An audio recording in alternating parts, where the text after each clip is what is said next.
Let's get a check of the top business news stories now. We can cross to our business editor, Kate Moody. Kate, let's start with a closer look at the aftermath of Wednesday's violence at the US Capitol and the role and reaction of social media. Now, Facebook has banned Donald Trump indefinitely, they say, whilst Twitter has temporarily frozen his account. Bring us the latest.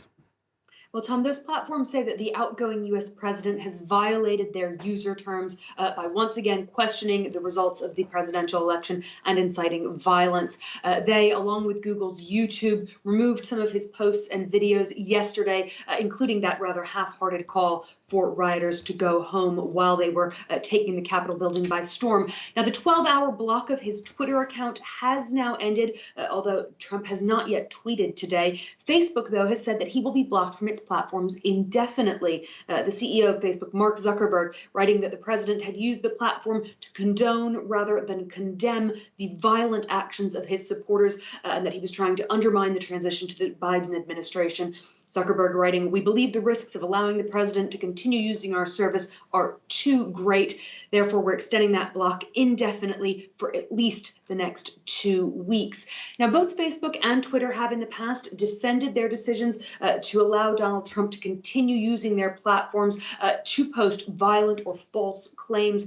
They were saying that the public had the right to know what the president of the United States was saying. Only in recent months have they started even flagging that content as factually incorrect sometimes. Now, that immunity, we understand, will certainly expire once he leaves office. But the questions about the role and responsibility that social media and tech giants play is really only going to increase. We know that competitors to these market leaders have already sprung up. They've been attracting many of the far-right users who have been flagged or blocked on the likes of Facebook and Twitter. Many of those platforms were abuzz yesterday with calls for armed revolution. There are some questions about why intelligence forces actually didn't pick up on those threats and prepare accordingly. One of the platforms, called Parler, describes itself as the world's town square. It says it has a focus on free speech, quote, "without fear of being deplatformed for your views." Now, along with sites like Gab and MeWe, they are seeing a spike in user numbers across the United States, much of the content focusing on calls to arms, false claims, or conspiracy theories. And so this is really going to lead to a bigger problem when it comes to regulation and balancing oversight of online content with freedom of expression. Yeah, and all the while, Kate, the number of Americans applying for unemployment benefits remains pretty stubbornly high. Yeah, lest we forget that millions of people have been put out of work during the coronavirus pandemic. For the week ending January 2nd, 787,000 new applications for jobless benefits were recorded across the United States. That's still well above the pre-pandemic record of under 700,000 for a single week. It's been relatively steady since a fairly sharp drop in those applications over the summer. New data yesterday showed, meanwhile, that private hiring in the United States had contracted in December.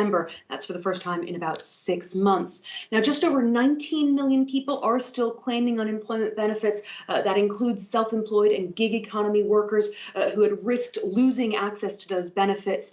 They are now still protected by that 11th hour deal that was agreed by Congress just before Christmas and signed by Donald Trump on December the 29th. Among other measures, it includes an additional $300 per week for people who've been put out of work during the pandemic. Some states have already begun delivering that extra aid. More aid for businesses and households is on the way. The incoming Biden administration says it's already put together its priorities when it comes to stimulus, and that's likely to be approved by what we now know will be a Democratic-controlled House of Representatives and Senate. Okay, well, thank you very much indeed for bringing us up to speed on all of that. Our business editor, Kate Moody, thank you. That's it from me. I'll be back in 4 minutes. Don't go away.